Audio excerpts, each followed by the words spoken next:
Welcome, ladies and gentlemen, to the RSC Season 9. This is the weekly recap of the RSCast, as you guys know, and today I'm joined by the same two beautiful people, on my left and on my right, Boopy and Barmanitan. Welcome. How's your evening going? Well, I'm having a very good evening. I woke up in the evening and I'm still nice. awake.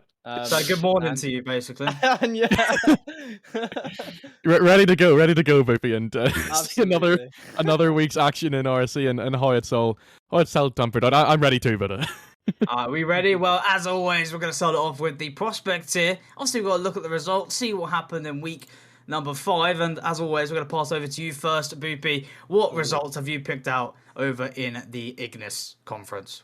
Glaciers. Sorry, you're the Glaciers. Avoiding. It's fine. Yeah. Well, so I picked out Icicle versus Hot Metal being a 2-2. And there's been a lot of surprising draws in Glaciers this week. Icicle drawing against Hot Metal, who were 8th place. And to make it even more surprising a result, Hot Metal actually using their sub in all of those 4 games. So Icicle's main roster getting a draw against them, not the best result for them. Also, Alta versus Limousine. I always mess that one up. Limousine have had a really good week this week, able to draw against arguably the best team in Glaciers, Alta. And Limousine is kind of like that kryptonite team in Glaciers. They get a lot of draws and take a lot of games off the top teams. So this week, getting the draw against Limousine and also sweeping Terra as well, which was very surprising for me. And the only other result I have is Alta versus Mages. Alta getting the 3-1 against Mages. So kind of cementing themselves as the top dogs in Glaciers. That's a very good result to pick up, especially when you're fighting for that top 2 spot. And as we head over to the Ignis conference, to you, Barmanitan, I see you've picked out a couple of good results here. Why don't you tell us about it? The first one I looked at was Underworld versus Cairo. It's been a tough all week for Cairo here. We were singing their praises last week about how they'd risen to the top. Now they dropped back down to 3rd, and this loss to Underworld really tough for them. They had a 5-winning streak going into this week. That they had lost before that, but this was their second loss in a row. And Underworld, they're the complete opposite side of the form. They started the season with 5 losses, and now they've only had 1 loss in their last 5. That win really starting to push the momentum forward and looking up to this mid-table battle. Next up, I looked at Luna Oberon taking down Fearless Echo, buckets grabbing 480 points per game in that one, so really stepped up for his team to bring a good result for them, and in a season when results haven't always been coming for them, that is good. They're now 4 unbeaten with 2 wins in amongst that, so they're certainly pushing up the table as well. And then we have Overturn drawing with Pluton, and surprisingly the goal difference actually favours Overturn here, the lower team of the 2, and they're the ones that are chasing the pack at the moment. Pluton a bit further ahead, and despite the fact that Overturn outscored them by 6, JPEG had 602 points per game. I mean, buckets looked good with 480 for Oberon, but JPEG really stepping up there, and probably one of the best individual performances in a series this week in Prospect. 602. Wow. I don't know if I get that in total. I don't know if I get that in total in a series, let alone on average. Impressive there from JPEG in the prospect tier, but there's some good results here. Gotta give credit to all the teams where it's due. Oxygen getting that 4-4 week, being that low table team, still cementing their wins in the league play. And obviously Cardinals just being your dominant team, 7-1 week, but 3-1 on the Cairo as well. A very good result showing why they're at the top.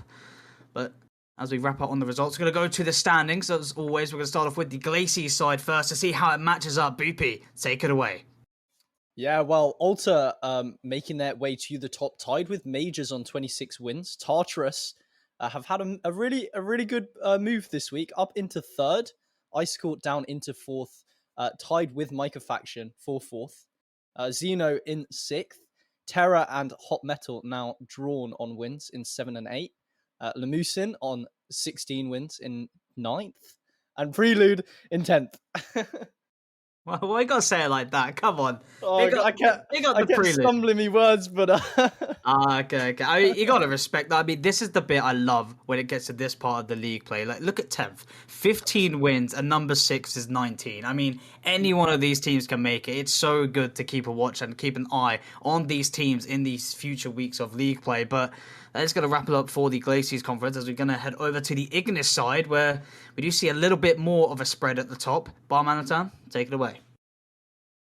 Yeah, as I was talking about, we see Cardinals regain the top spot from Cairo and Exelon sticking firm in that second place, just keeping pace with the pair of them. And it's turning out to be one of the top 2 battles for the ages. We've seen it a couple of times with this top 3 fight, and who's going to be the unfortunate one to drop into third. Of course, this season we have the slight seeding advantage where third gets you that bye compared to the 4th, 5th, or 6th, but still you won't get top 2. It's a huge benefit to your chances. And Pluton, despite that draw against Overturn, still do overtake Fearless Echo, and now only 3 off Cairo, 4 off Exelon. They might turn that into a top 4 race, but still have a little bit left to prove. They do actually better Cairo's goal difference, in fairness, and tie Exelon's goals scored, so definitely some advantages for them in that part. Oberon jumping up into 7th, and despite his talk being a bit at the bottom and the top 3 being a bit apart, this midfield still very close.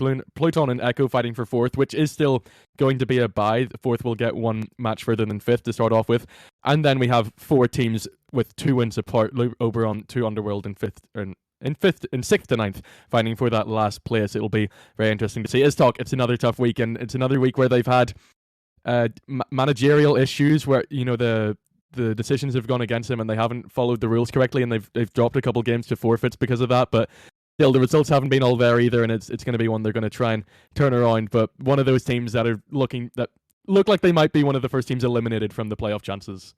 Yeah, it could be first eliminated, but they could be one of those teams that, they take a game or two onto other teams. They could be the difference of why teams don't get the seeding that they look for. So it's talk, they can still, be a force to be reckoned with if they can step things up. And I'm somehow proud how we're positive win percentage with a negative goal difference. Just going to point out, it is doable, but that is how it goes. But that is the standings for week number 5 as we head over to the fixtures to see what we're going to see in week number 6. And I do believe there are some really good matchups this week. Boopy, what do you see in the Glacier side? Yeah, there's a lot of good ones. Alta versus Xeno will be a solid match. Icicle versus Mages.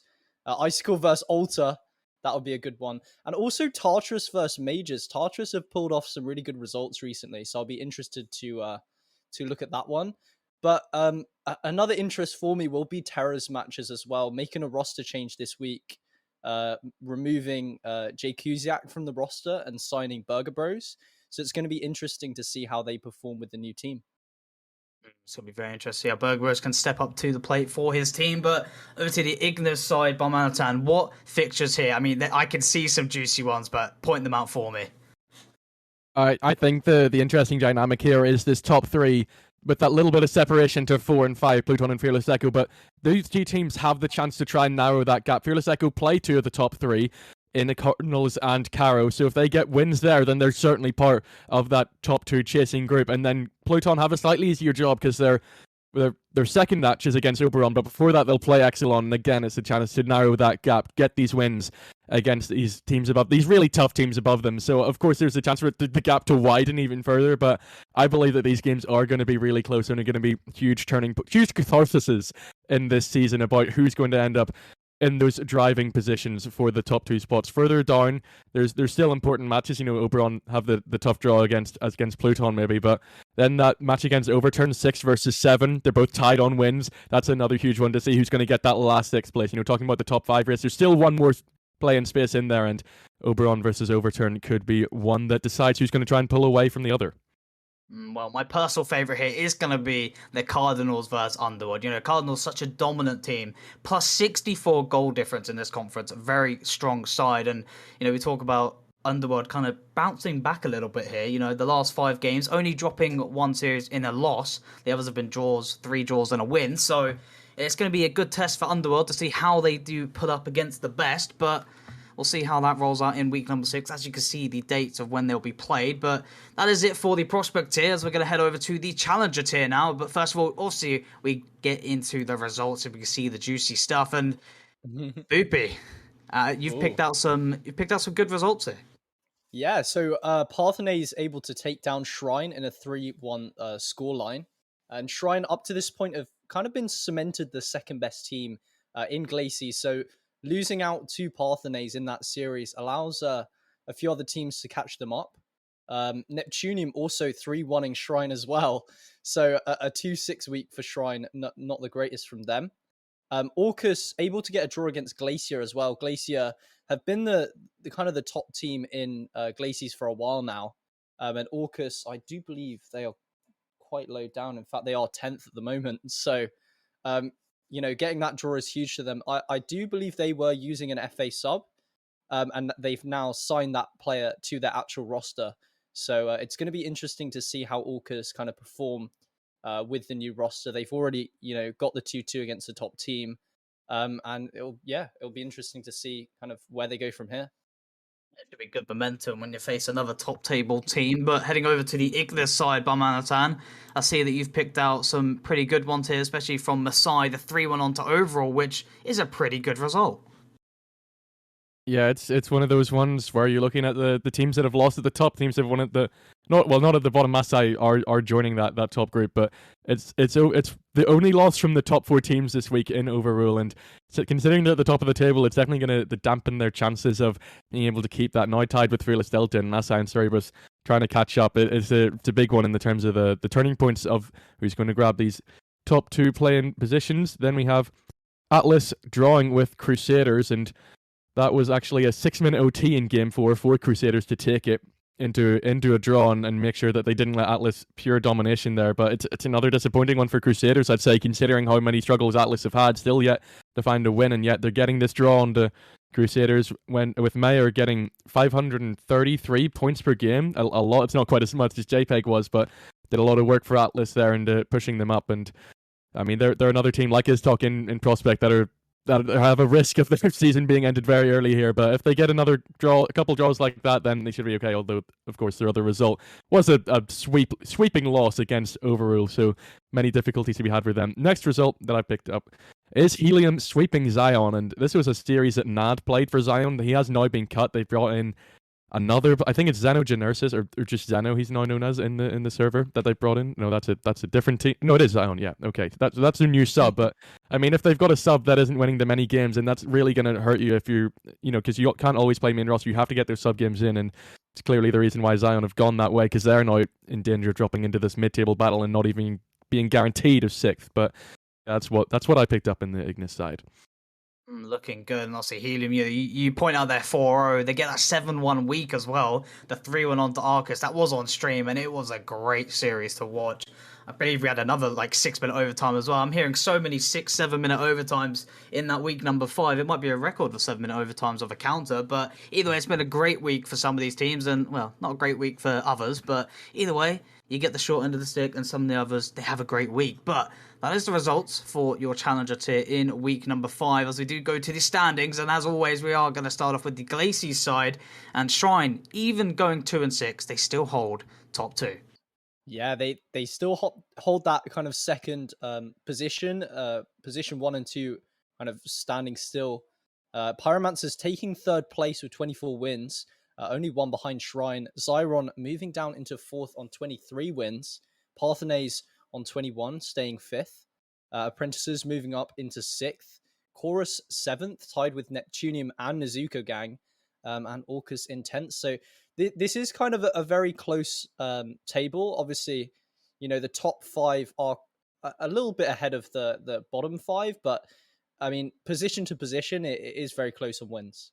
Looking very close indeed, and I'm gonna expect you did say this. You don't want to be biased, but Glacier, the only team who haven't lost a series in this conference, and I believe it's for the other conference as well. The only team who've not lost a series. So Glacier. I went and looked for it, and they're one of only 3 teams in the whole league that are unbeaten. So that is a huge statement. Oh, my ego. Yeah, I was just about to say. Thanks, because I didn't even know that, so thank you. I had no idea. His ego level has just gone +1, but that's another Glacies. Over to the Ignis side. But I'm going to take it away where we do have a top 2 that are sitting tight, and the same with 3rd, 4th. You know what? It's all close. Explain it to me.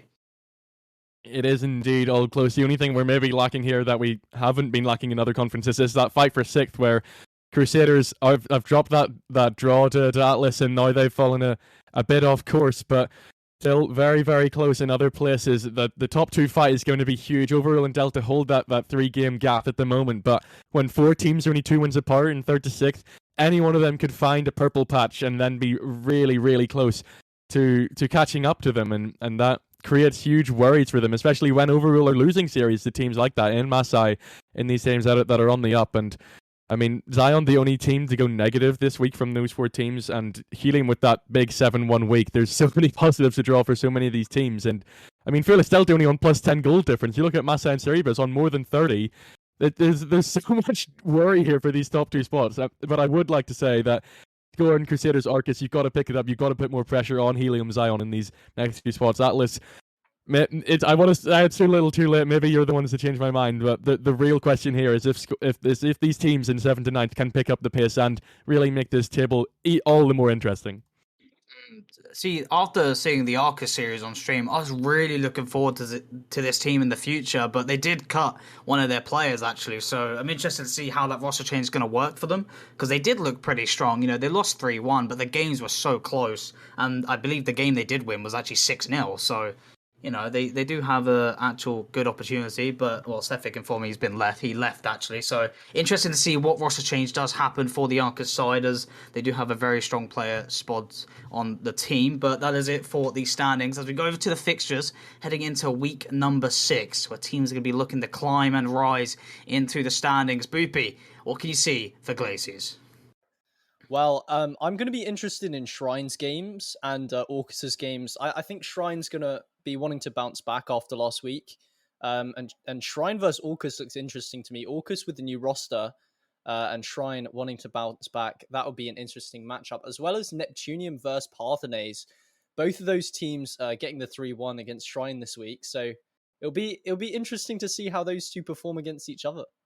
So, yeah.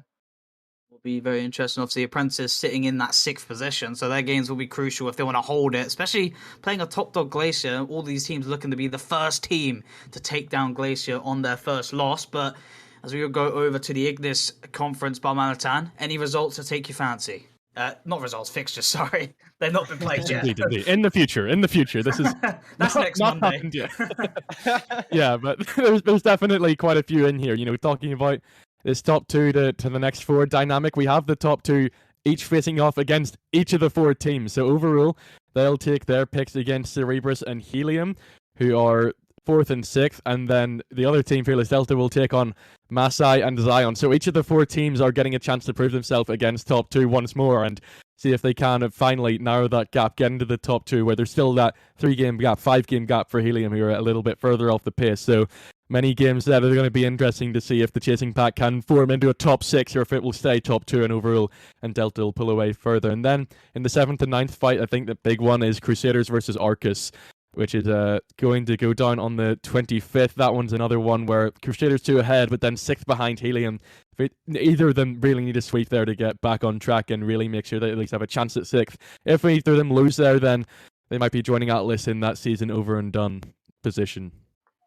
6 behind Helium, but I mean, Helium are on a roll right now. You know, they've only had 5 total wins, and 4 of them have been in their last 5 series on that 3-win streak at the moment. So Helium, they're on that momentum pedal and they're looking to rise, so their games will be very crucial. Crusaders and overall, they do play a top dog, so it's going to be a very crucial matchup for them indeed. But that's going to wrap it up for the Challenger tier chat. You know, these are your fixtures. Make sure you tune in to the stream. That, you know, we'll know soon who will be playing, but we're going to go up a tier.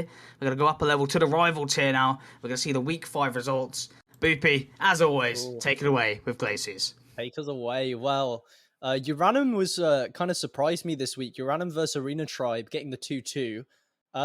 Although it's kind of a 9th place versus 10th place battle, Uranum recently bringing in Luke, who Luke obviously having a very good performance on Pandora earlier in the season. Yeah, I didn't really expect Uranum to really draw that series. I thought they'd do a lot better. But having said that, their other series this week, they were able to take down Sanctum, which did really surprise me, especially after that other result. Because, yeah, I mean, Sanctum has kind of proved that they're a really solid team in Glacies. And the other result that kind of surprised me was Montbelliard versus Sorcerers. Montbelliard didn't have the best week last week, but made a good comeback this week. Ended off 6-2 and beat Sorcerers, who I believe is currently second in Glacies. So a real statement from them saying, they can still compete at the top level of Glacies. Very good result indeed to get, especially when you take a win series on a top team. It's always good momentum to head into your next week or even your next series. But Barmanitan, as it pains me to say it, I see your ones, and you have pointed out Nitrogen sweep. So you know what, take it away and just wound me now. I would say put you out of your misery, but I mean it's just putting you into the misery, I guess, because quite the miserable result for Fearless Charlie last night on stream against Nitrogen, and Javi was really having the game of his life. 480 points per game, 7 goals in those 4 games to really pour salt in the wound of Fearless Charlie and dampens their chances of getting top 2. They're a little bit further off the pace now, but Nitrogen, really, really big result for them, especially when their other result was a loss this week. It was against Unity, which wasn't a sweep, so they managed to keep it even here and really bring themselves momentum going forward, stay on pace with Neri for that last play-in spot, and have a great individual performance. Then go to the very top of the table for Sentinel's result, but it was a loss for them. They played Toxin, and they beat them. Toxin beat Sentinels, that way round.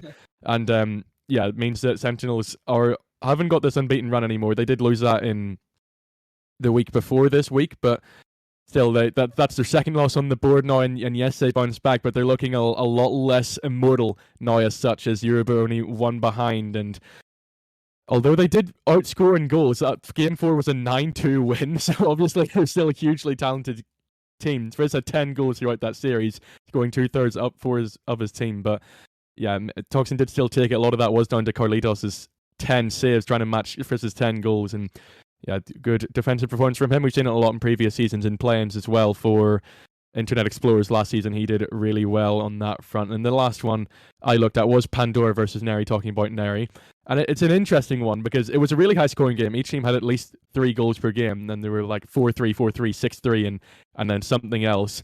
But despite Pandora winning it, 3 Neri players were above the 3 Pandora players on points per game. So Neri were doing a lot individually, maybe, but they just weren't performing as a team cohesively, and maybe that's what allowed Pandora to get a win. But I'm not sure I've ever seen that in a series in terms of points per game. I reckon they fixed it for Fan Studio. They're like, right, you get the win, but we get the saves. 50-50, we both get some points.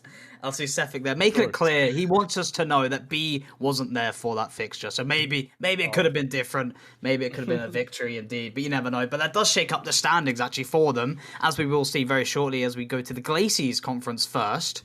As we do see the top 4 looking pretty close alongside with the chasing 5th and 6th. Boopy, take me away. Wow. Pops a big smile on my face. Blizzard taking top spot on 29 wins. Sorcerers down into 2nd. Montbelliard up back into 3rd after their good week. Concerto in 4th. Sanctum in 5th with 22 wins. Journeyman staying in 6th with 20 wins. Iranum and Erebos joint for 7th and 8th. Zyphos with 14 wins in 9th place. And Arena Tribe staying at the bottom with 9 wins. Looking juicy. Movement everywhere except from Journeyman and Arena Tribe. Arena Tribe, they've got to get dubbing up if they want to make a chase there. But either way, looking pretty close. Uranum, I really want to see this team climb up the table. And it's looking good for them so far. But that is the Glacies conference. Barmanitan, as we go to the Ignis conference, where we do see Sentinel's lead decline down to 1 game.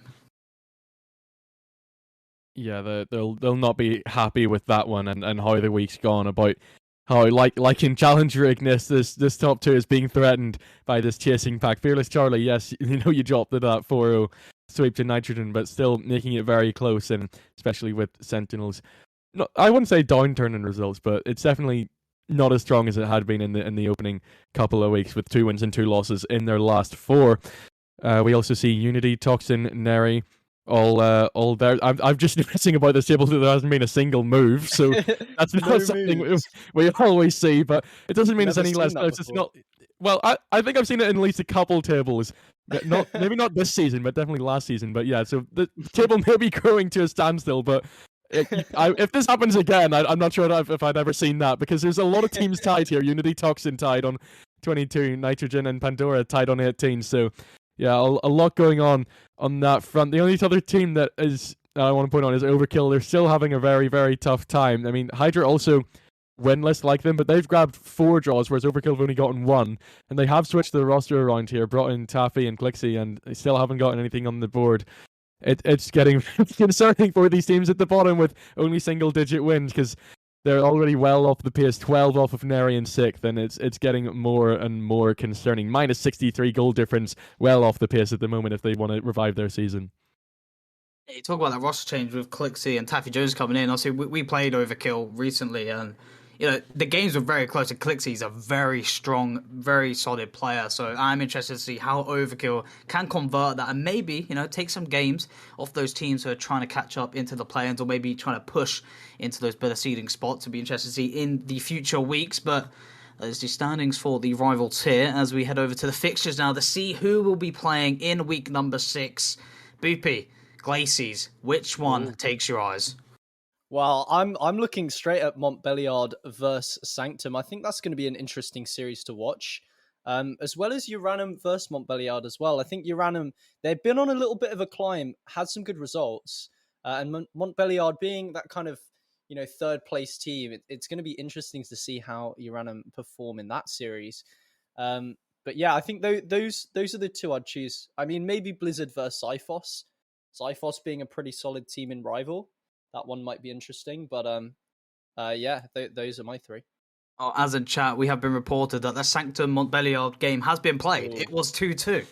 2-2. Well, that's kind of interesting, To be honest, that's a fair result. 3rd and 4th team, very good, strong teams. But I wonder, obviously, we don't know the ball chasing. Maybe the games are close, maybe not. We don't know. But either way, it was a 2-2 result as we head over to the Ignis Conference.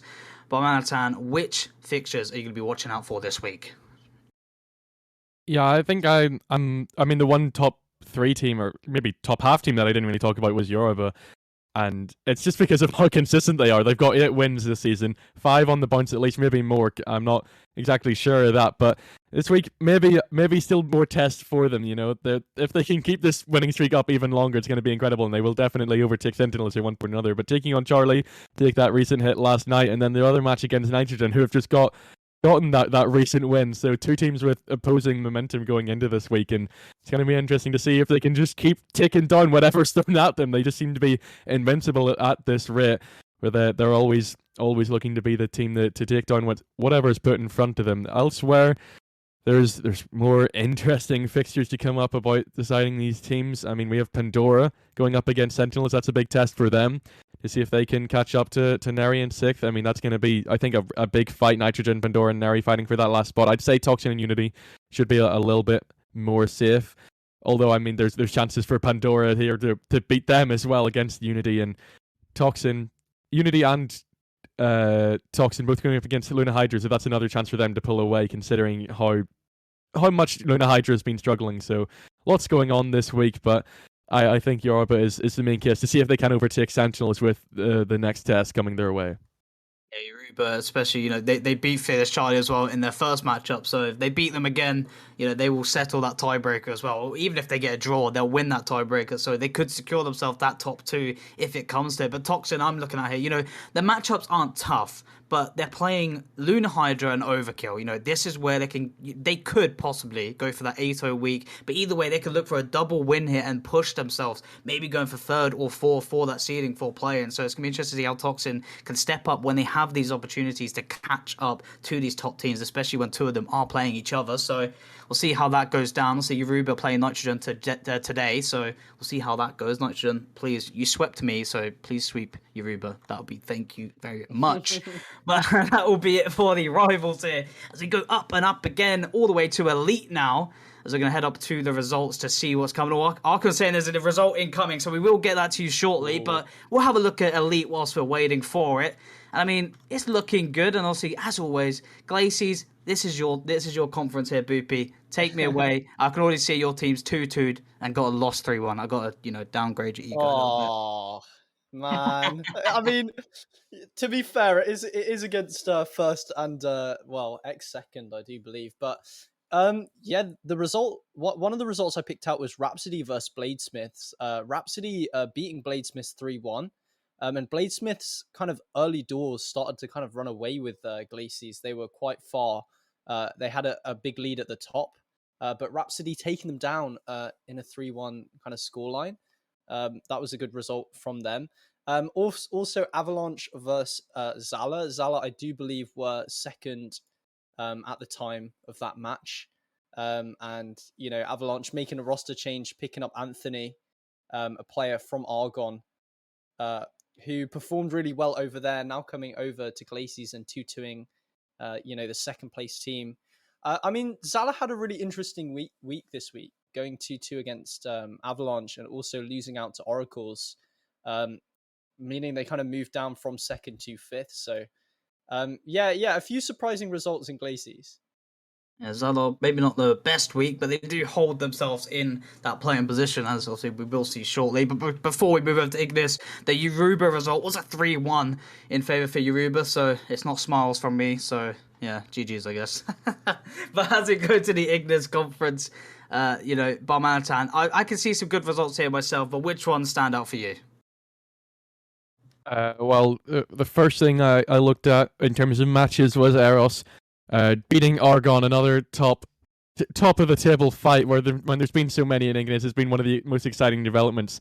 I'd say maybe even more so than we've seen further down the table, just because of how close these teams are and how high the quality is in every single match between them. In that match, Game 4 was a Brazil for Eros, so despite the previous 3 all being 1-0, they certainly came away from it with knowing that they were the better team from that matchup and have pushed Argon down to 4th. Eros really looking good. Their sole loss coming a very long time ago in week number 1. The next match looked at was Enclave Oasis, a rare win for Enclave this season, only their second, but it's a positive one for them. They narrow the gap to them and Oasis, and means that they certainly still have a chance at it. Same goal difference as them as well, so they're certainly still scoring enough goals to nip into one of those bottom spots. Then we Fearless Bravo Zulu, and I kind of just point this out because Zulu are somehow on the up despite losing 2 here. They went 1-3 and got a forfeit win last week. This week they went 1-3 and 1-3, so they're improving every single week. Their last 7 game wins, their only 7 game wins have come in the last 2 weeks, so they're just about revived, even though that they are still the worst performing team we've seen so far in the table. And I think overall, I don't think anyone else is as low as them.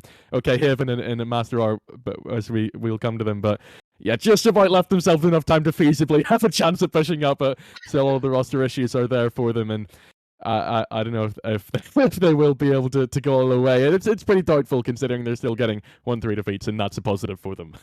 Damn, you're really slating them. There's hope, though, as what I'm saying. They picked up the 1-3s in time. Left. Just got to take it week by week. They got the FF, 1-3, 1-3. You never know, 2-2, 2-2 maybe now. And then we see the victories. I mean, actually, they might be pushed a bit too far. But anyway, going all the way from results to the standings in Glacies first. Boopy, you can take us away with this one as we do see a couple of ties in these standings. I can, yeah. Bladesmiths still in first, but only 2 wins ahead of Rhapsody and Saturnia, who've moved up into second and third tied for those spots. Anju moving down to 4th, tied with Zala, 4th and 5th. Avalanche in 6th, another tie for 6th and 7th with Oracles. Megumin Cult, 16 wins in 8th. Temple in 9th and Thanatos in 10th. And all in all, I mean, I think there's 3 ties in this table. It is very close between some of these teams. Very close indeed. And be interested to see how they'll rise up into the standings heading into week 6. But as we go over to the Ignis conference, we do see that top 2 tie and 3rd and 4th being ever so close. And it might be wraps up and it might just be a fight for 5th and 6th at this point, Barmanitan. Yeah, it's absolutely ridiculous the lengths that these teams are going to. I went and looked, just out of curiosity, how many they're unbeaten. IO, we saw in Challenger Glacier, one of the 3. IO are one of those other 3 teams that have gone unbeaten this season, and they went 7-1 last week, so they've done really well to get back into this top 4 fight after they'd been looking like they were going to drop off a little bit in last week's RSCast. Then Eros, they lost their first match of the season. They're unbeaten in 9. Venom, they lost their second match of the season. They're unbeaten in 8. So all of these teams are unbeaten in at least 8. And although Argon have dropped off a bit, they're still only 1 and 2 games behind. So this is one of the most ridiculous top 4 races that we've ever seen in RSC. And Elite keeps on giving us the surprises that we so desperately like to see in RSC. And I guess they're not that desperate, considering they always just happen anyway because of the nature of the league. But yeah, it's so exciting to see. And if they can keep, I don't know how they keep this up. I guess they all just draw against each other to keep the unbeaten runs up, but very impressive to see. Then 5th and 6th, more interesting. As I said, Enclave got that win against Oasis. So despite there not being any moves as such, there's still the chance for Vanguards and Enclave to try and narrow that gap. Enclave on a bit more form than Vanguards. Vanguards have lost their last 4 in a row. So Oasis and Bravo look a little bit more safe, considering that Vanguards or Enclave are already off the pace, but Oasis definitely not sure of their spot. Yeah, Overtake, they're not quite as bad as Zulu, but they did get a win this week, so they at least have a chance as well. 7 wins off with 4 weeks to go is doable for them, and they actually have a better goal difference than 6th place Oasis as well. So positives to take for some of these teams, but the top 4 race is the real highlight of Elite Ignis. The top 4 is there, and we're going to see Zulu zoom all the way up into 4th as we get into the last week. I don't even know if it's mathematically possible. Probably not. But either way, these are your standings. Only a little bit of tiny movement, but that is your standings for the Elite tier. As we now go on to the fixtures, and looking at it, there is no games today in the Glacies tier, but there is some juicy matchups here, Boopy. Yeah, there are, and something. Something I forgot to mention: Thanatos actually having a complete roster change. So I'm going to be interested to see how they perform this week, playing Rhapsody and Avalanche. Some kind of strong teams. Maybe not Avalanche, but yeah, some strong teams. Bladesmiths versus Oracles could be an interesting game, as well as Anju versus Salah. I think there's quite a lot of interesting matchups in Glacies this week, but yeah, I want to see how Thanatos perform with the new team. Maybe just see how they can bounce back with a new roster change, see how that goes, see if they can, disrupt some movement in that bottom 4. But as we go to the Ignis conference, we do see one game today, Argon versus Zulu. Barmanitan, take it away. Which games are you looking forward to? Well, talking about the top 4 fight, we'll only have one match between them this week, but I'm sure it'll be just as lightning quick as all the rest. It's Venom versus Luna Io on the 26th. It's going to be another huge turning point in the season to see who's going to be able to stamp their authority on one of these top 2 spots. And maybe if one of them can break the other's unbeaten run, if we'll see yet another draw between one of these top teams. We've seen so many. We saw that one between Venom and Argon on stream, and I think there have been a few more mixed in there between them, but really exciting match. The other thing that I think I'm sort of looking at, as I said, Bravo are kind of safe in 5th, but they do place the 2 who are most desperate to chase in Enclave and Vanguards this week. So despite the fact that they brought their main roster back in and then went immediately positive again, they have those 2 teams that are going to be chasing the hardest, and definitely not assured of it just yet. If Vanguards and Enclave can take themselves off them, then it will be very positive for them. And there was one, and then Vanguard's playing Oasis as well. So Vanguard's playing 5th and 6th here. It's definitely a chance for them to try and push up and get into those spots, because 3 off the mark at the moment. It's the other half of this table really where the top 4 takes most of the limelight. And very, very big week here for the Vanguards, only winning 1 series in the last 5, all the other 4 being losses. As you mentioned earlier, the 4 losing streak, looking to turn that around in week number 6. But these are your matchups for week 6 in the Elite tier. As we will head over to a new tier, a new blue tier, the master tier. Yeah, I was actually just about to call it Elite. I'm not gonna lie. I just dug myself in, but I was gonna call it, but I didn't say it. But here is the master tier. The results are in. Glacies, take it away, Boopy. I mean, buddy, you outed yourself. No one would have known, but you said it yourself. But I'm an honest man. an honest, hardworking man. Anyway, yeah, I mean, the main result here, Nocturne versus you. First and second playing, and Nocturne take the series 3-1. A good result for them. But both of these teams still neck and neck in the standings, which is interesting. So we'll have to see who takes that kind of top spot. Yeah, Sub-Zero having a pretty interesting week. Going 2-2 with Phoenix, kind of expected. Not too out of the ordinary, but obviously they're my team, and I knew that they think that's definitely a series they could have taken. So not the best result for them there. And then getting swept by Rias Legion as well. Not the best week for them at all. And Rias Legion now taking third in the standings. So fair play to Rias Legion, a good result for them. And also, Iovi unfortunately had a little bit of a player issue this week. Used an illegal player and had to forfeit a series, which is unfortunate for them. But after that, 2 of the main team actually leaving the roster. So Iovi having to kind of rework that roster and build a pretty much a completely new team. So it's going to be interesting to see how they kind of compete with the other teams now that they've got a new team. Yeah, it's going to be very crucial. As obviously, we'll see soon of the standings, but obviously we kind of know what's coming up, but it's very close. So that new roster is going to have to be decent to hold that top 6. But heading over into the Ignis Conference, Barmanitan, I've been honest, I've been nice, so, maybe you could do me a favour here.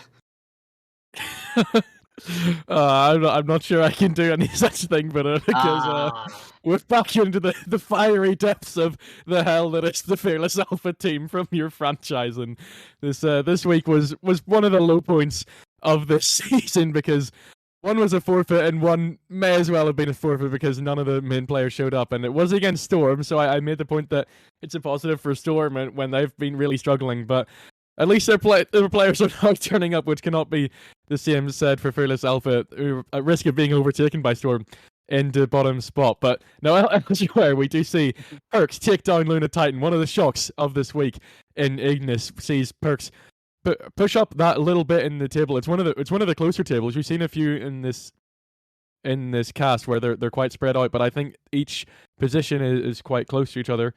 And Perks outscored 14-6. Berserk and Dragonair over 460 points per game, so did really well as a team, did really well individually, and shut down Luna Titan. Ended a bit of form that they were running. That ended a 3 unbeaten streak for Luna Titan. So great stuff from Perks from the Nines Esports franchise to get that positive result. Then we have Overwatch taking down Gladiators in a lower down clash. Overwatch trying to narrow that gap as Gladiators are still 4 ahead. So if Gladiators had won that, Overwatch would have been last place and really, really struggling. But Taylor got them 533 points per game, 6 goals and 7 saves, top in all 3 of those aspects. So Taylor did really well there to grab Overwatch that win. And that's actually their first win of the season, I'm just noticing. And yeah, that's huge for them to keep their chances alive here going into the second half of the season. Then the only other thing I had to say was this is where we find our other unbeaten team from this season. It is Carnage in the Ignis side. They get the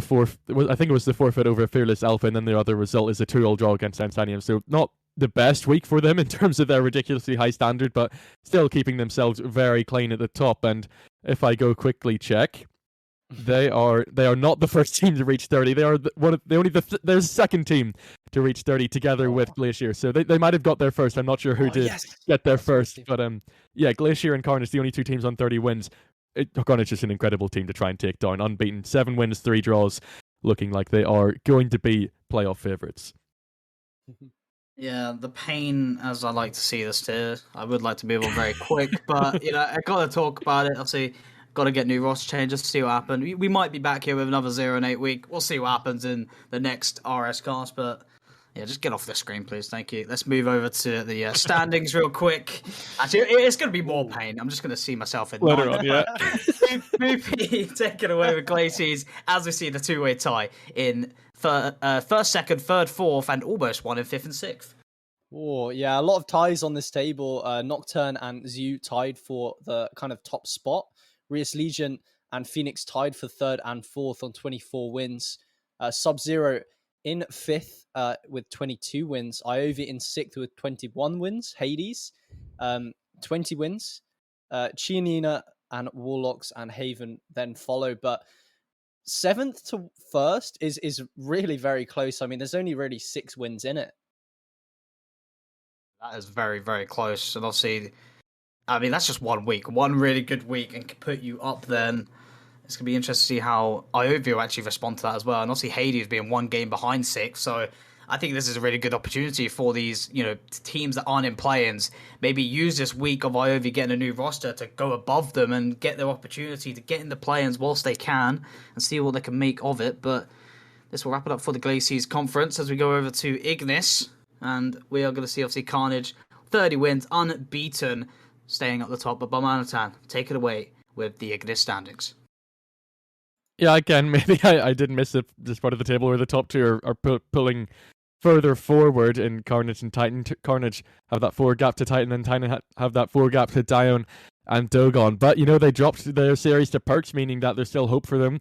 And as you say, any one good week from any of these 4 teams chasing them primarily in Einsteinium, Perks, Dogon, and Dion could mean that Titan drop out a second, but still, no movement in that top 3 shows that there is some amount of solidity, and it will take something stand out for one of those 4 teams below them if they are to offer a challenge in this week. Maybe if they can keep it consistent, they'll be able to in the coming weeks. So then we see Dogon and Perks overtake Einsteinium and Gladiators. Gladiators dropping out of the play-in spots, concerning for them, especially with the heartbreak that they faced last season with Friday still on the roster. They missed out to Ignite by, I think it was either goal difference or 1 game last season, so they're about to enter that fight again for 6th place, and it's going to be so close again. Then the only other move, Overwatch overtaking Fearless Alpha after their roster issues, sees Overwatch still have a chance of making the top 6 with their first win of the first series win of the season. Maybe still a chance in it for them, but still looking very, very similar boat to Fearless Alpha and Storm in that it's going to be very, very tough, and they're going to need to bring their A game in these final 4 weeks if they are to catch these teams in 5th and 6th like Perks and Einsteinium. Looking good. I can accept 10th. At least it's not 8-win season, so at least I've nearly doubled it. Anyway, wow. These are your standings in the Ignis Conference. I'll see wrapped up in Glacies. But that will be it for... no, it won't. Fixtures. Don't worry. Didn't forget. Week 6 fixtures. I got you. Don't worry. We start off with Glacies. Boopy, which ones are you looking forward to? As we do see Chianina and Zoo play today. Well, we get that you want to move on very quickly, Buddha, out of this tier, exactly. but I'm gone. Not quite yet. Well... I'm going to be interested in Iov versus Rias Legion. Rias Legion having a good week last week, moving up into 3rd. Iov changing their roster. So that will be an interesting match. Also, Sub-Zero, we've added a different player into our roster as well, playing against Nocturne. I think that will be a really interesting match to watch. And apart from that, I think that's all I really see in the Glacies tier. I mean, there's a few interesting games, but yeah, those are my 2. I mean, personally, I would have picked that IOV, but obviously with the roster change, it's kind of going to be different. The team might not be as what it could have been, but if it was obviously the roster that it was, those would have been some games to watch, as that would have been a good climb for them. But obviously, we're going to have to see how that goes with new roster. But either way, these are your matches in the Glacies Conference. We've got 1 game today. We'll see how that pans out. I don't know if it's been played just yet, but either way, it's a pretty important one for 2nd place to get that lead onto 1st. But as we go over to the Ignis Conference, Barmanitan, which fixtures here take your eye, and which one do you think is going to be the game changer for the standings? Well, I think it's a lot of the time about this top 4 race where top 2, although yes, they have the chance to be caught, they're kind of looking a bit more assured, and one of those teams trying to take them down this week will be Dogon against Carnage. And it's hard to back them, even if Dogon are one of the brighter teams in Master Ignis this season, because Carnage are just so dominant, and then they have Storm as well, so it should be another convincing week for Carnage. But no, I think the more important ones are going to be things like Dion versus Perks here, very important. They're not quite tied, they're 1 game apart, but 2 teams... Well, Perks went up, Dion stayed 3rd, so 2 teams still with... Well, okay, I lied. Perks are positive for him. Dion actually winless in Forza. This is the kind of result they need to get something from, and make sure that they do not let these teams like Dogon and Perks overtake them. The other one I was looking at was Perks again, this time against Gladiators. Another team that's been struggling there, winless in 5, and it's one of those Gladiators are the main edge team, the main team that's threatening Perks and Einsteinium. So if Gladiators do turn it around there, get that win, then Perks could be dropping out of the top 6 once more. Well, I think Perks, they should have good momentum. They've only won 4 series in this season, and it has been in their last 5 series, and the other one being a draw, so they've not lost in their last 5. And wait, guys, I've just seen a breaking message in chat. Have you seen it? Have you seen the breaking message? That is Zulu massive. message. Yes. Oh my. Zulu beating Argon 2-1 currently. I mean, imagine Zulu get the W. Well, I'm literally hoping that they do, just for them. But either way, we're going to stick to the Master tier. these are your fixtures heading into week number 6. And I hope I don't get another 08, but we'll see what happens. But that is going to wrap it up for the Master tier as we go over to the Premier tier, which is basically the Barmanitan carry. So, as always, we'll start off with the results to see what happened. And also, before we pass to Barmanitan, who'll probably explain it in detail, any results here, Boopy, that, that just look good for you? I mean, I'll comment on the one I think I know about, which is Centurions. I can't even see them on the graphic. I think I'm blind. There they are. Centurions versus Austrian Force. Centurions getting the first win on the board with an FA sub as well, trying out Jaffa and able to take down Austrian Force. So a decent result for them. But yeah, that's pretty much all I know about. Unfortunate for a sense. I think it's their third loss in Premier, getting swept by Trinitas Esports. But yeah. Yeah, all right, that's a wrap for Premier. No, I'm joking. Right, Barmanitan, take it away. I don't think we had the master results that came in yet, did we? Ju beating Chinita and Titan sweeping Unsignum? Did? Oh, so, I don't think we did. Yeah, so those have just come in for more master context there, in case any of you were interested there. It sees Titan equalise with Carnage, and they're certainly looking good for their top 2 spot now. But yes, into Premier we have gone here, and other than that, Centurions win, which I think Boopy has rightly pointed out, that is a big result for them, and they have now signed Jaffa after that as well. I think Jacob has gone to the sub position pretty much. We also saw Solas take down Dustsucker. It hasn't been the most convincing season from Solas so far, when I think, at least for me, I rated them all pretty highly as 3 French players that have had a lot of results under their belt. But this is a really good turnaround for them. I think their first sweep, I think they must have gone 1-3 and 3-1 before that. And Juicy had 6 goals in that series when no one else had more than 2, so really stepped up and puts them 3 behind Trinitas still, but only 3 worse goal difference, so still looking pretty good there. Then Dark Magic took down Null. Temper did really well for Null despite taking the loss. He had 515 points per game and 5 goals. Trin wasn't far behind him with 498 points per game and also matching the 5 goals, so he was the standout player for Dark Magic to take that win and push themselves up a little bit, getting their second win of the season despite being equal in game wins and game losses. We also saw London get back on track with their sweep, joining Solas on 8 and 4. Trinitas beat Ascents, and we also have the new team here. It's 0-0 between 0-0 Prospects and Hamoud because they didn't have time after having to. It was a temporary schedule, and they wanted to reschedule to try and play it. But then we saw TTville have an unfortunate dropout. They did really well. They won their 2 series, so it's unfortunate to see them, or they swept and drew. Sorry, it's unfortunate to see them go. But Hamoud come in. The Finnish players Lexa, Porsus, and Tukia is their third. It's going to be interesting to see what they do, especially considering they're playing 2 series next week. And Luna Esports take down Finale. That's Finale's first loss, proving again that Luna are still a really, really top dog after winning last season. They're now 3-1, 3-1, and 3-1 in this season. Top goal difference in the tier. Lots of interesting results. And then also you might see the Odyssey here. They have switched from Must-Do Fluck to the Odyssey. They've been picked up. So that's the caliber of teams we're getting here in the RC and Premier. Teams that are getting picked up by orgs, and there's going to be even more backing for this Must-Do Flick now Odyssey team to push on, although draw against Cagliari, probably not what they were aiming for.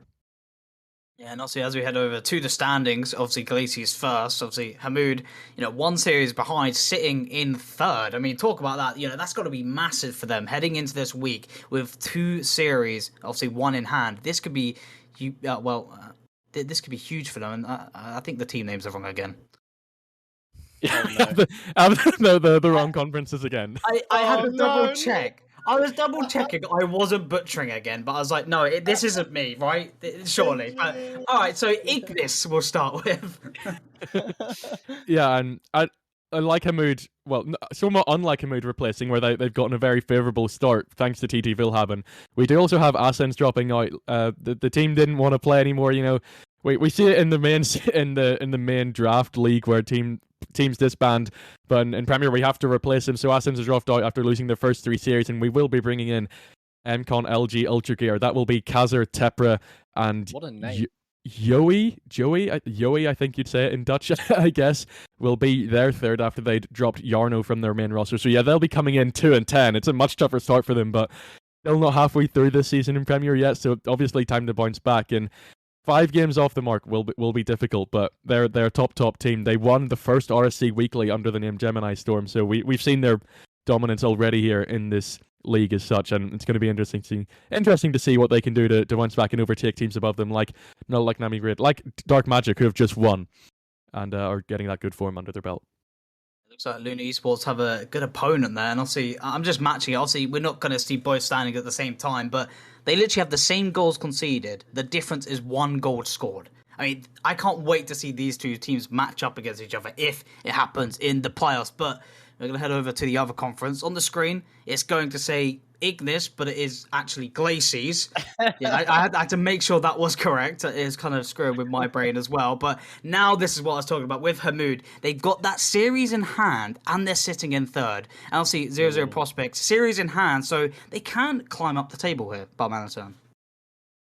Yeah, I think you'd have to put 0-0 as favourites in this match, but if Hamoud spring a surprise, like we've seen with Trinitas, who are probably the most surprising team in Premier so far, going 11-1 and taking down Ascents, if we see a surprise from Hamoud, they're definitely going to look good and might be even going level with the Luna Esports in the top spot, who have that top goal difference of the tier. But for me, I'm expecting 0-0 to bounce back and maybe even overtake Hamoud if they do grab that sweep. And then this side of the table will be much closer in Premier. It would only be 5 wins separating first to last. So that would be ridiculous if that is what occurs, if 0-0 at least grab 1 game. But yeah, I'm also very excited to see Hamoud come in as this new team in Premier and show their Finnish caliber. We've already seen Dustsucker grab some great results, but now we're doubling the amount of Finns here pretty much. And yeah, it's great to see these teams joining in even later on. I mean, obviously they're going to want to join in when they've got such a favourable record going into the second half, or not even the second half, considering they have an extra series in hand. But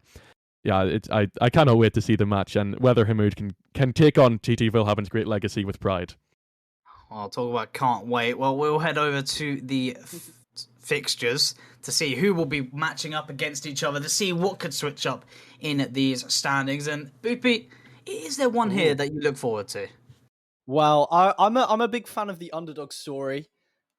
So I'm interested in kind of the lower down teams that may potentially kind of bring it back and cause an upset. So the Army Brigade against Ascents, but not Ascents. They will be changed. That one. MCon. Wait, what was the full team name? MCon LG Ultra Gear. That is their sponsor. Amazing name.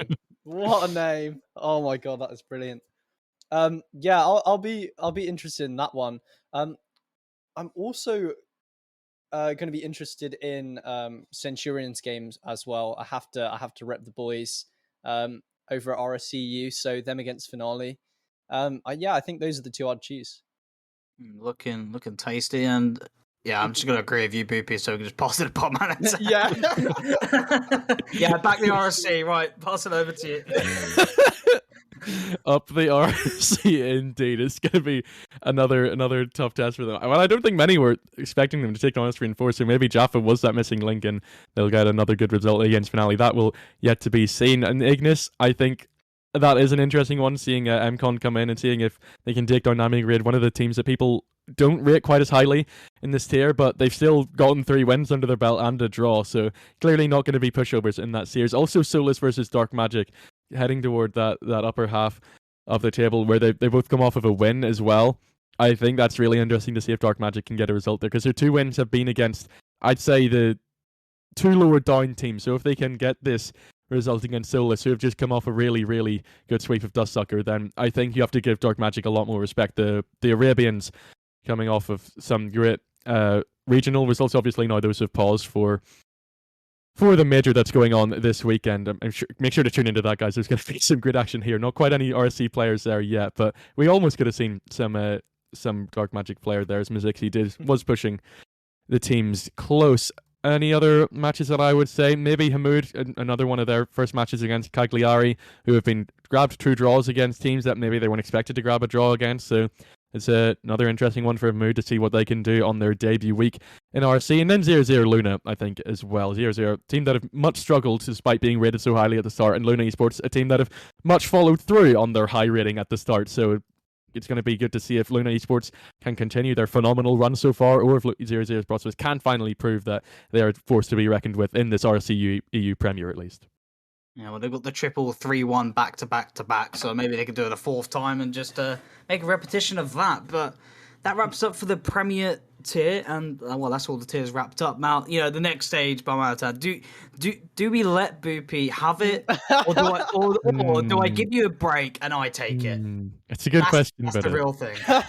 I think you can take it, but you can't let him have it this week either. I'm gonna love this. Well, obviously, I'll give credit to Boopy, the first franchise here, Arctic Frenzy, but tied with Symbiotes in second, and it all comes down to that goal difference. Ganamo Esports in third, making that rise in the last couple of weeks, very close to the goal difference here as well. Then Dark Magic in fourth with the negative goal diff, so they are gonna have to go ahead on games. So they've got Fearless Esports, Fort Templar, and Shaman Esports in that 5th to 7th place. With Shaman Esports actually moving up, Dark Magic moving up as well.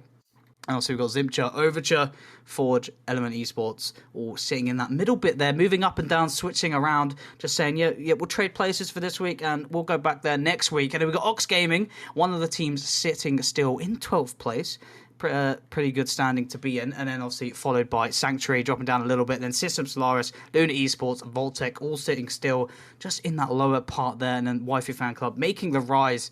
Nines Esports, Might of Hades dropping down a little bit, and overall sitting at very last place, but they do have a first place challenger team, so hopefully they can take their way up the standings as the weeks go on. Wow. What great standings, lads. What a great one. Boopy didn't even take the chance to rant about how good he is. Wow, incredible. incredible. No, I can't. I mean, I can't lie. We did not have a good week this week. We have been blessed to stay in top, because I think Symbiotes were like maybe kind of 6 wins behind us, but like way more games, and somehow we kept the top. But yeah, we'll take it. And also unlucky Senji.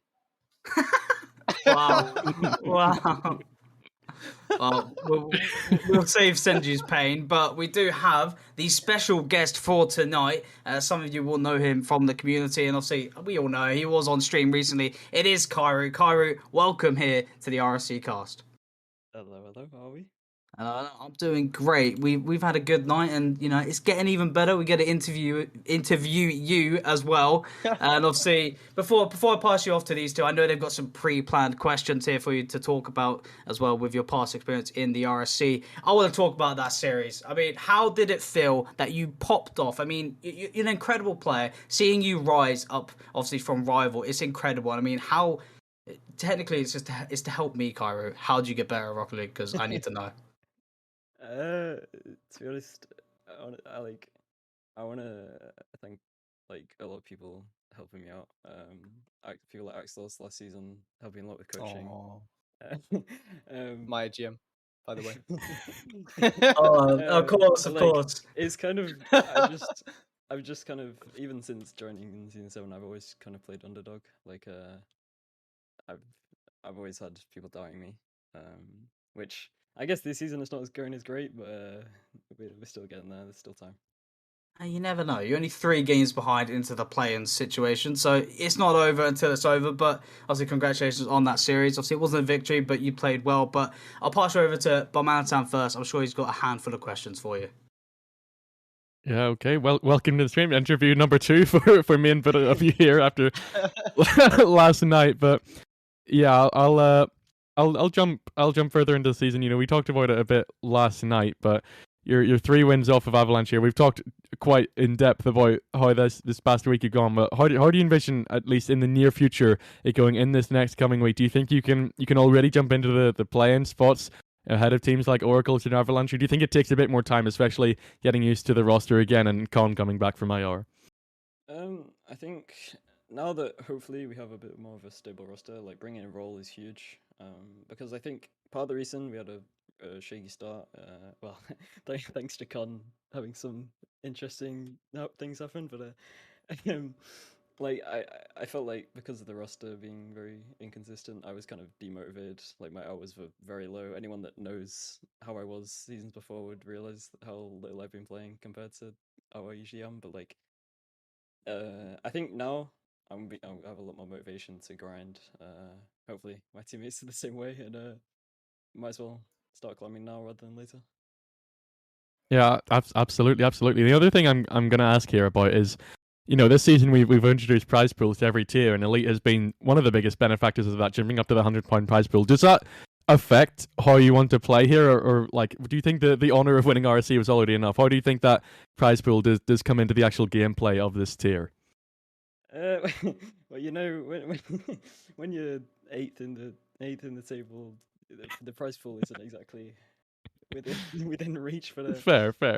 I think even if it was the same as last season, like not really much of a prize pool at all, I'd still be as motivated. Like I want to win just as badly. It's just like an extra bonus on top. Yeah, like I'm playing for the trophy next to my name rather than the prestige of the RSC community. Yeah, you have to be respected then. Yeah, well, I'll that's all I've got to ask here for now, at least. And Boopy, you got any more questions for our elite interviewee here? Oh, I've got the perfect question. I've got the Archeon question. Yeah. Well, you've been in RSC for a while now. How did you kind of first get into the community? I knew this question was coming. Every time. Every time, you already know. I don't know. I think it's about 2 years ago now. I was on a team called Zenocity. A few people might know it outside of RSC.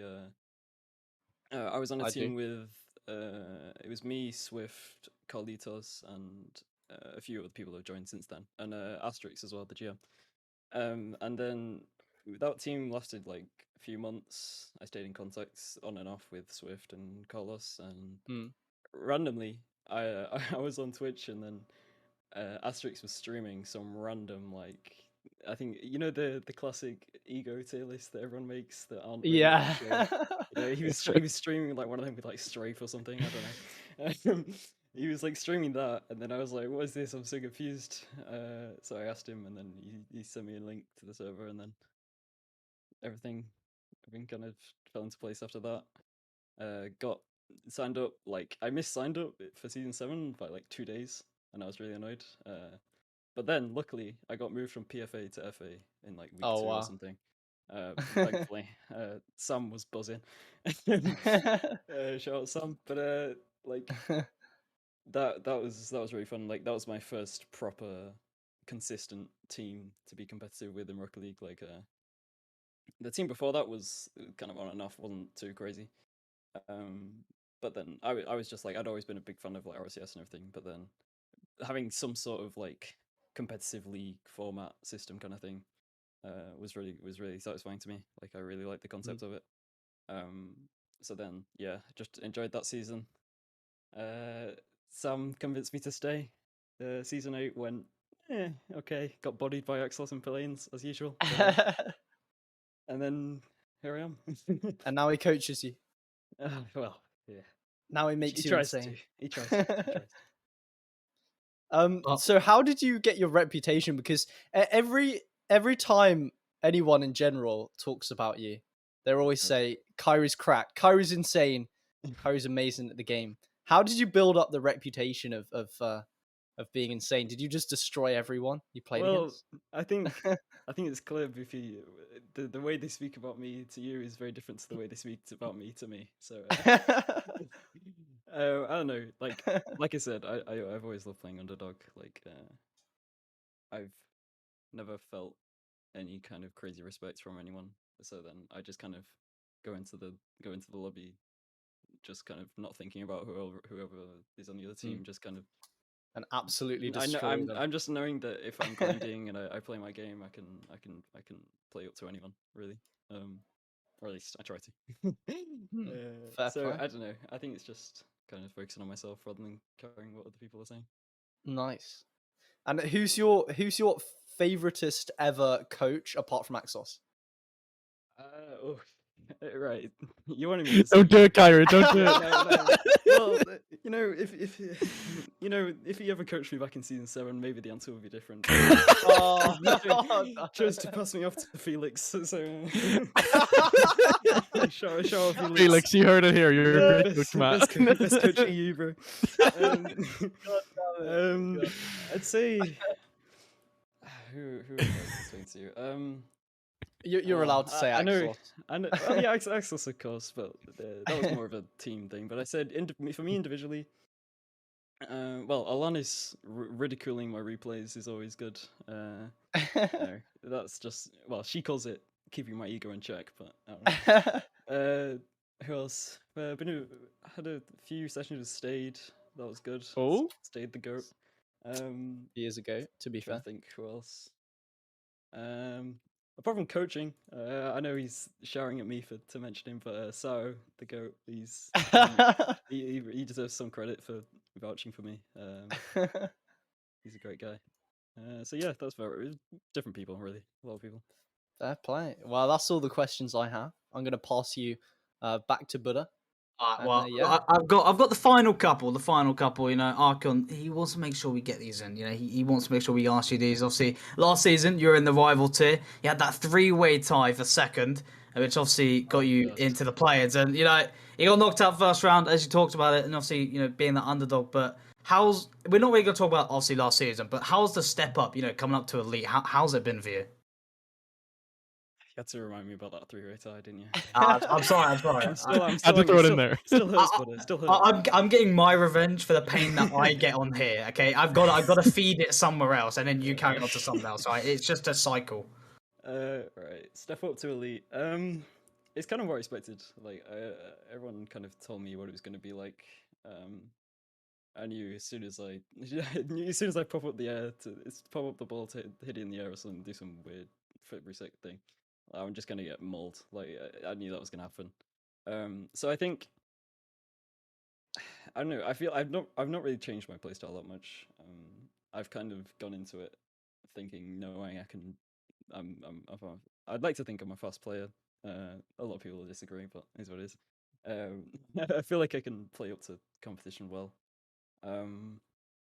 I'd say playing underdog is always good.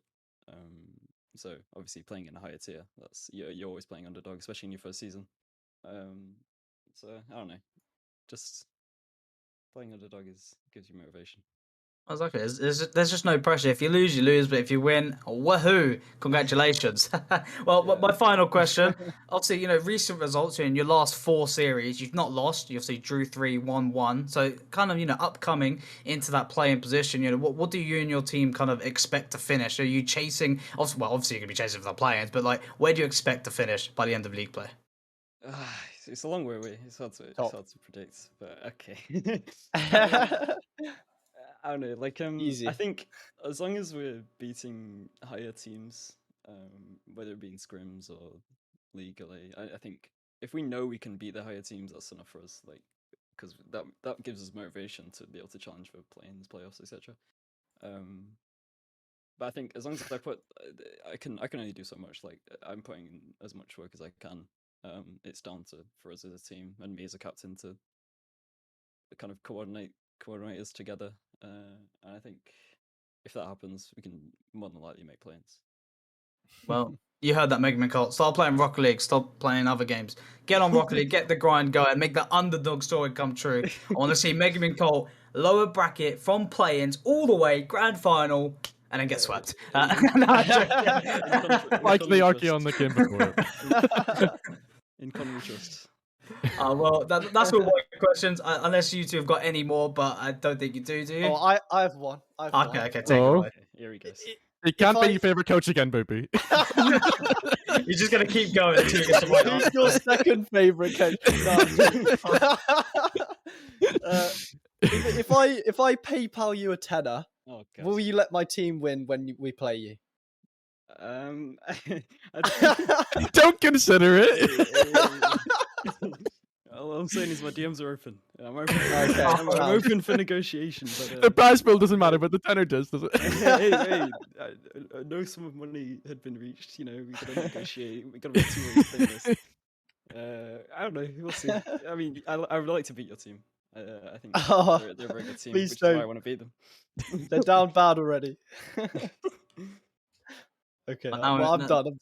Now we know. Now we know to investigate that ball chasing as soon as that comes out. See if there's a bit of a fixed match play there. But I mean, what a great time it's been with you, Cairo. Obviously, again, thank you for coming along here onto the RSCast. It's a pleasure to have you here, and obviously, congratulations, you know, on your success in the RSC. Obviously, not a trophy, but your success of improving, and I honestly hope you do make it in elite. You do deserve it, and I do respect you. I want you to know that. You want to earn respect. You have mine. Cheers. You got it. All right. All right. Now, And mine. now you can leave our palace. This is our zone. Yeah, get out, honestly. All right, no coming back. No, it was great to have you, bro. Thank you, man. Oh, I think that's the most nicest way you can tell someone to leave, right? Surely. Get out of my palace. Hey, big Oh, brain. God. Anyway, that was our special guest for this week, Cairo. Make sure to show him love in the server, which you already all do. Well, some of you flame him, but respect the player. But we do go to the good bit. Obviously, it's all good, but like this is where it gets juicy. We go to clip of the week. This is where we see some bangers, some incraze. You can do it. Yeah. Yeah, I've lost it. Either way, let's roll the montage.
Wow, what some great clips. I mean, I don't know about my memory, but that's the first one for me personally in a while where we've seen one from every individual tier. And I mean, that's just amazing to see. And what great clips we've just seen. So good from every aspect of RSC. I mean, we see Prospect beating out Premier here. I mean, maybe Premier player, there's less Premier games, so there's less clip potential, but still every single tier gets on here, and all great in their own way. We see two of them on stream as well, so players are not afraid by the stream nerves. There's quality all over the place here. Oh, the poll is up in the chat. Make sure you're voting for your favorite clip for the clip of the week number 5 to see who will be crowned the winner for clip of the week. It's looking very close between Nature and Form, tied first, but Nature has taken the lead. We got Skazy, yeah, we'll go with that, and El Druvo, very close. Yeah, we'll just roll with it. But Berserk finally gets his first vote, making the comeback. But the votes are looking quite in favour for Nature at the moment. Prospect popping off. I mean, you can't blame it. It was a beautiful goal, just like the others. But this is where it gets close. For me, I'm never going to get on here. But like, just imagine you get your first clip on here, and you just get washed, and you're just 5th on the vote. I mean, it's just you're unlucky. Super proud of it as well. And yeah, exactly. You're no like votes for it. When you hit it, you're like, let's go! And then I'm definitely not speaking from my own experience, and yeah. Well, but yeah. What clips would you guys pick out of these 5, do you think?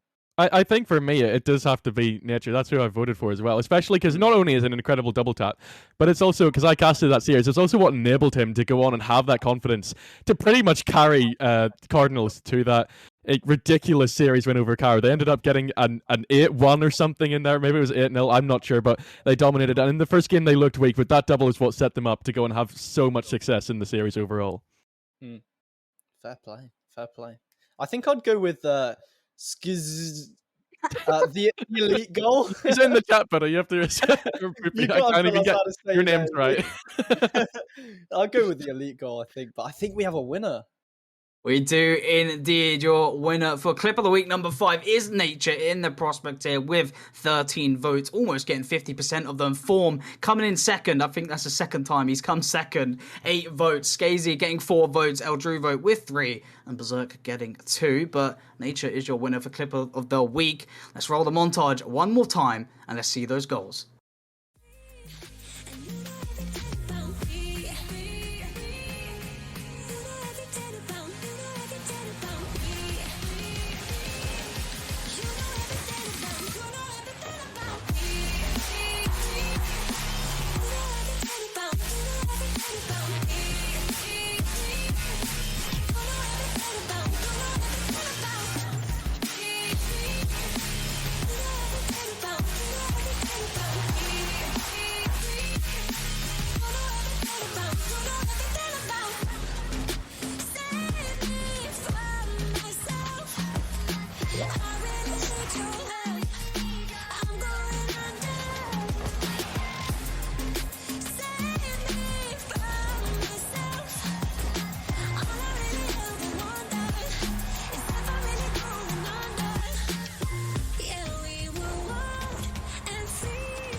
We are back, and they are your clips from week number 5. Obviously, not all of them make it, but congratulations again for Nature for winning it. Beautiful goals, as always. So, we've now just witnessed some banger clips, some beautiful goals, but now we move to the section where we might see beautiful goals, but in the own net, or just some other fails, but it's the favourite part. Fail of the week, but this week, it's not just one clip. We have multiple submissions, so there is going to be a poll for this one, but let's roll, the fail Taj.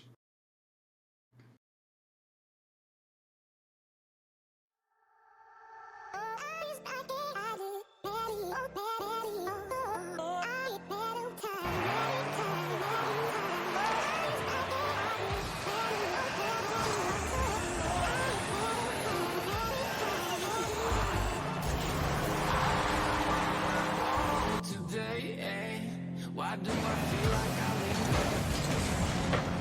linger between the words to say the words you remember. To take control over your body and over your soul. We're gonna take back everything and lose it all.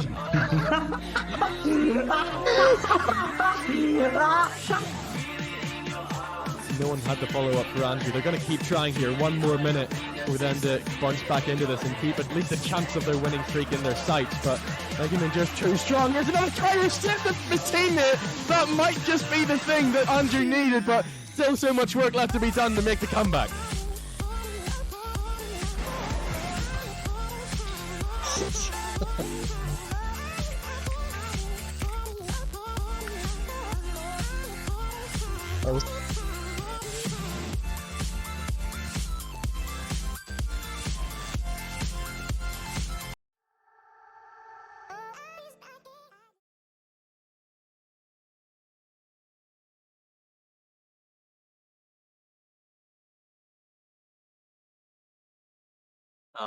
Normally I laugh at people for making it on there, but I can't really laugh at myself. But either way, there's some great fails. Obviously, we're going to get the poll going in the chat. You can vote for your favourite fail of the week. But either way, they've all been embarrassed here on stream. Yep, I'm one of them. Hello, welcome. What fails there was. The first one, Marbs, he ties it up for the other team. That I was actually asking that to Barmanitan people. I was like, did they lose the overtime? And Marbs had just said they lost the O2. Yeah, they did lose the OT. Yeah. I went through the replay. I love the way he just stops after it as well. His car is not moving. He's done. He's gone. It's just like one of those moments, you just realise you messed up. You just stop and you're like, yeah, controller, go on, I'm out the door. See you later. You play OT 2v3. What some fails indeed. Normally we only have one, but we've been gifted multiple. And I believe Wolfie's, was it 2 clips in one, right? Yeah, that's how bad Wolfie is. That's Yeah, he stole us all Wolfie himself. is. I mean, Wolfie's Wolfie at the end of the day. You know, I played ranks with him yesterday, and yeah, he had some Wolfie moments, so it's understandable why that happened. But either way, it was some great fails. Cairo, I mean, you can be happy that you got 0 votes, so you can't be that embarrassed. Either way, you're technically winning the fail of the week in a way, but Wolfie is the technical winner at the moment. Mobs only 1 vote behind, and I'll see myself and Jambi just trailing far behind, which we'll keep it that way for the moment. I should have voted Buddha just to annoy you, but I have gone with Marbs because it was good comedic timing as well, and then to go on Lucio T, you know, just what you want in a fail of the week. Oh, absolute madness, but it's very close between Wolfie and Mobs. It keeps going back and forth, 1 to 2 gap, but still a little bit of time left, so make sure you do get voting if you've not actually voted. So, Ooh. and Cairo does finally get some votes. He's got 2. He's not last, so technically he's not winning. It's Jambi. Jambi, congratulations. I'm jealous. Okay. I don't think Kyrie's was too bad. I mean, yeah, they stopped the goal, but they were up 3 goals. And the same. They did win that game. They did win that game. Yeah, so. yeah. And the same with Buddhas. I mean, you know, although Form's laugh gets me every time at the end of that clip. It was, I think it was 6-1 that game. So, I mean, that goal didn't really matter. Exactly. I think, Brazil, come on, the culture. Well, I mean, true. You just didn't want to Brazil them. You didn't want to do them like that. You know what I mean? But, I felt bad. Exactly. Yeah, I have respect for fellow RSC players. Well, the winner of Fail of the Week, number 5, is Marbs. He does take over Wolfie to the end by 2 votes. But Wolfie, you did get 12 votes, so just keep that in mind. You were close to being the winner of Fail of the Week. And myself coming 3rd with 4, Cairo in 4th with 2, and Jambi with only 1 vote. So feel happy about that, Jambi. But either way, congratulations, I guess, in a way, to Marbs. I mean, it's not really congratulations, is it? But either way, let's roll the fail touch yet again for one final time.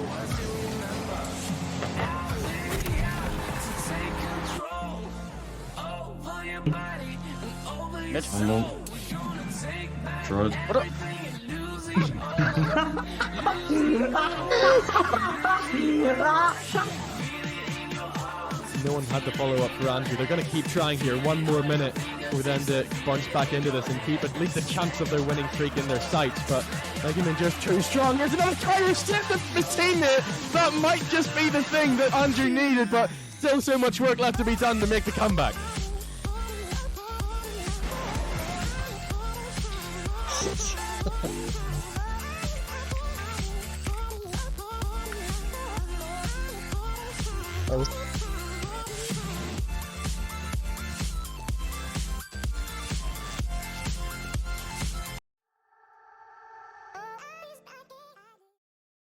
Well, that was the fail touch for you. Obviously, yet again, the winner being Marbs. Obviously, as embarrassing it can be, it's all in good fun. You know, we love to see those fails, especially multiple in 1 week. So it's all good to see. Get a laugh out of it. But congratulations again, somehow, in a way. I've said that multiple times, but well done, Marbs. As he said in chat, he's finally won something. Well, there's something to be proud of. Get his mark on RSC. There you go. Maybe that'll be the new Twitter bio. Fail of the week winner, week number 5 in the RSC. But that is going to wrap it up for the fail of the week. As we do go to an improvement, instead of fails, we go to the weekly awards where we praise some players for actually playing decent in their series. Yes, we do. And as always, we will go top to bottom, starting off with Prospect. And I pointed him out earlier. He didn't do too badly in his other series either. JPEG for Galamo, absolutely ridiculous output, all around 555 points per game. Finisher dehydration for Cardinals. We saw him on stream against Cairo get a few of those, 2.13 goals per game. Outrageous from him as well. Striker is Sabine, more known for her demos. This time she's on for her shooting accuracy, 100%. We see it a few times in RSCast, and I don't know how these players keep doing it, but 100% for Sabinex. She keeps on raising the bar. Playmaker is Stork for Limousine, not Limousin, as certain somebody thinks it is, but 1.5 assists for him for Stork. Wow. And then finally, Savior. What is that? That's that 3.57 from JPEG. What a ridiculous number of saves from him in the defensive end of the pitch. JPEG doing so well for Pluton. Damn, that is a really weirdly specific number, the 0.07. Kind of confusing me there. But yeah, we will be moving on to the Challenger tier, the Challenger Awards. And our MVP, Mauer, I hope I haven't butchered that name, but I probably have, with 533.5 points per game. The finisher being What Sensor, with 1.50 goals per game. The striker of the week being XX Vortex, with 85.71% shooting accuracy. The playmaker being Chief Keef, a little bit of a mistake on the graphic there, but 1.25 assists per game. And the savior being Mauer again, with 2.5 saves per game. Juicy stuff. And as we got to the rival tier, to see who takes the MVP first, your MVP in the rival tier for week number 5 is going to be Flo with 578.13 points again, making an occurrence yet again in finisher with 2 goals per game. And your striker is going to be indeed Razza with 83.33% shooting accuracy. And your playmaker for this week is going to be Jake with 1.75 assists per game. And your savior, the fail of the week winner, Marbs, 2.75 saves per game and a little extra own goal. Perfect from Marbs. What more could you ask for in this season? And even beats Glixie on the tiebreakers, just about getting himself on there. But into Elite, we will go. And once again, I don't know how this man keeps doing it, but it's Limus for Saturnia, 471 points per game. He is just doing absolutely everything for his team, seemingly, throughout this RSC9. Next up will be our finisher. It is Nick with 1.5 goals per game. He's a man that's been featured here quite a few times as well. The same players doing absolutely incredible to be so consistent with these weekly stats. Next up is your striker. It's Saju with 71.43% shooting accuracy. And a little shout out for him. He will be releasing his G2 decal soon enough, so we know he's doing well in RSC, and you know he's a great graphic designer as well. Really glad that he is participating here and showing off his skills to more of us. Playmaker, once again, it will be Limus with an assist per game this week. Finally, your savior of the week is Mercurius for Rhapsody with 2.63 saves per game.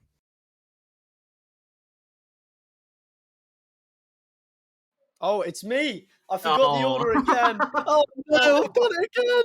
Oh, but all to you. Oh, wow. It is me on the master tier. Obviously, I knew that. And we have the MVP Ols with 518 points per game. The finisher of the week being Dragonair with 2.13 goals per game. Striker being Dragonair with 63% shooting accuracy. Playmaker being Berserk with 1.25 assists per game. And savior being Emma with 2.75 saves per game. Impressive. And now it is my turn for the highest tier, and the final tier will be the Premier tier to see who wraps up MVP in Premier Week number 3. Well, it is going to be indeed your one and only Wesley, 543.75 points per game, and it will be Juicy getting finisher with 1.50 goals per game. Also, wrapping up the striker as well with 66.67% shooting accuracy, and Sounds Good is your playmaker for this week with 2 assists per game. And your savior is going to be Trent with 3.25 saves per game. Absolutely outstanding performance from them. And Barmanitan, take it away with Team of the Week. One last result for you from these weekly player awards. You've seen the individual sets. Let's see who did it for their whole tier. We start off in Prospect with Dehydration. 2.13 goals per game. Got the finish for that. Wasn't too shabby in points either. Almost grabbing that 500. Really, really well done for him to keep on going with Cardinals. The former champion wants more glory with Fort Templar. Next in Challenger, it's Small Panda with Pyromancers. I think the 5-time MVP is picking up the piz once more in RSC9 here with 478 points per game, 1.38 goals for them as well per game. Then in rival, it will be Bondab for Concerto with 486 points per game, 1.38 goals to boot. Then in elite, the green tier of the RSC, it's Nick for Luna Io got on for a finisher, also there with a really high number of points, 473 per game for them, 52% shooting accuracy, all around amazing for the Luna Esports franchise master. I said it earlier for Perks in their win against Luna Tiny, did well in his other series too, 461 points per game, so well done for Nines Esports. Then in Premier, it will be Jester. I think I've heard someone say you don't say the T. I don't know. The French player did really, really well for London Esports once more. Got the sweep over Dust Sucker, and with 475 points per game and 1.25 goals per game, he is your Premier Player of the Week, the Team of the Week in RSC overall. Here are your 6 players. What an outstanding individual performance has been. Yet again, these players just keep on raising the bar. Absolutely, they do, and I do believe we are moving on. Is it the Predictions League or the Fantasy League or something? It's the top tier manager, of course it is. I know exactly what screen we're going to. And Prospect with 804 points, Twisted and Yannick tied together. Challenger being Deep Sound with 946 points. Rival being Axlos with 1,100 points. Elite being Aheo with 1,106 points. Master being Ren with 1,022 points. And Premier being Marbs with 240 points. Impressive. I believe Marbs might have been there last week as well. Either way, Marbs has been up the top end for the Premier Tier Manager. But as we do head over to the next award, will be your top overall manager in Sick Friday with 4,133. In fifth, Maurice, 4,218. Followed by Twisted, 4,252. And in third, it will be Ark with 4,291. And just above him, in second, Deep Sound with 4,371. And in first place, it is going to be Axos with just under a 200 lead with 4,546. Oh, what a crazy win that would have been.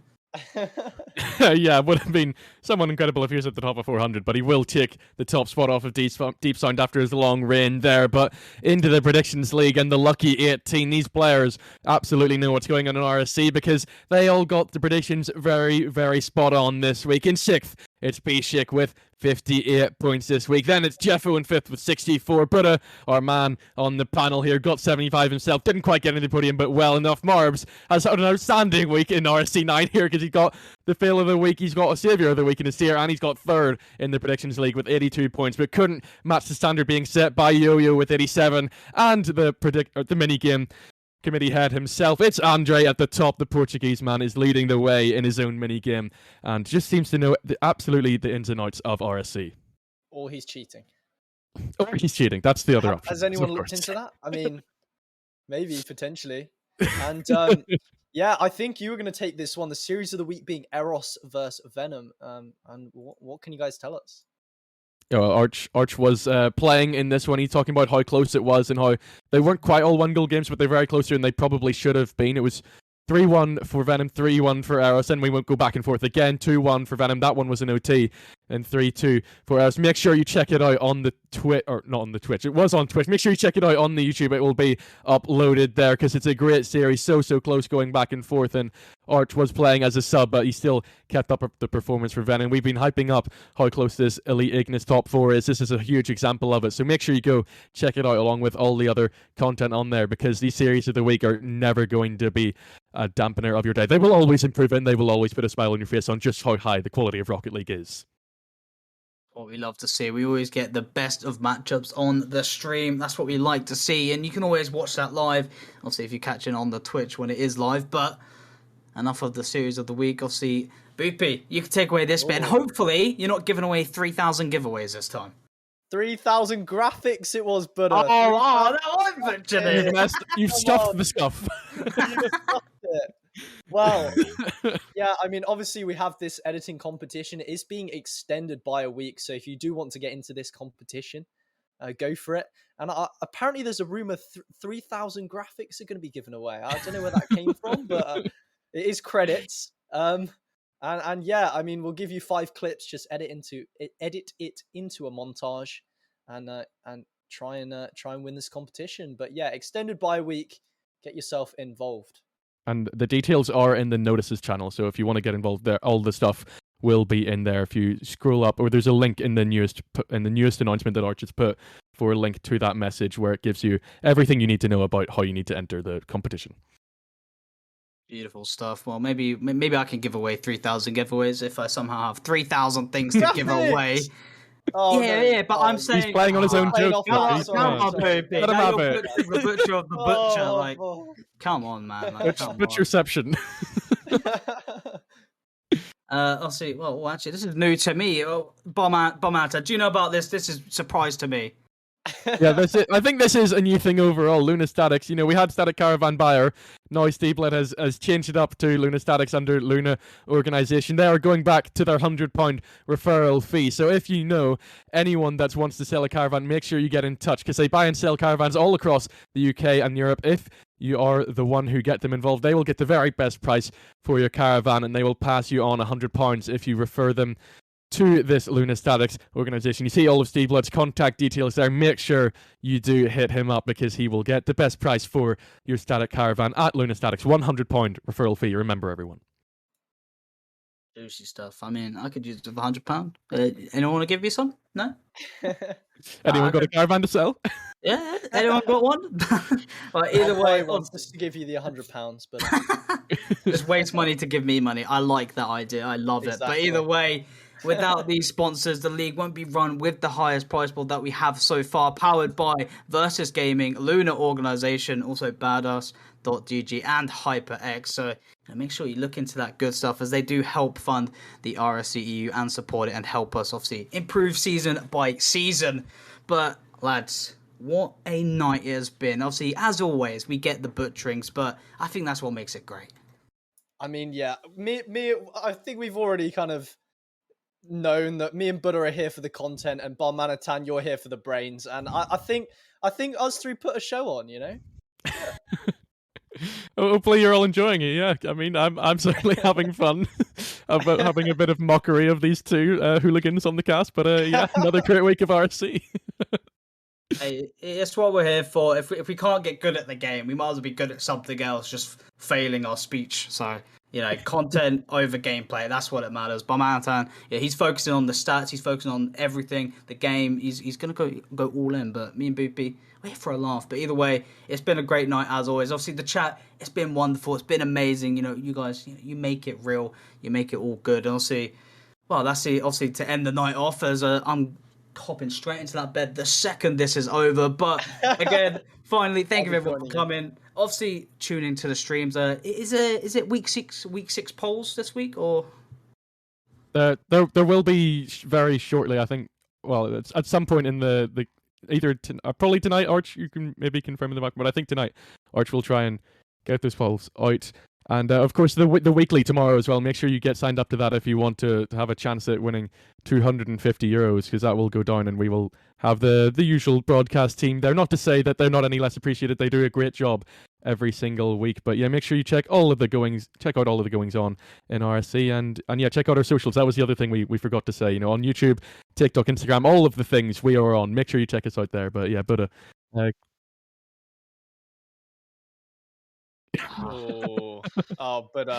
can they hear that? Well, I don't think the stream can. There might be there might be a 5-day delay to this poll schedule, because it's up to me and Boopy basically to fill in our availability. So we might let you have it tonight or tomorrow, or we might just wait till the end of the week. Boopy, what do you reckon? I don't know. I think we give it a couple of weeks. Yeah, I'm down for that. Maybe wait for playoffs. Cancel RSC for inactive reserve for 2 weeks.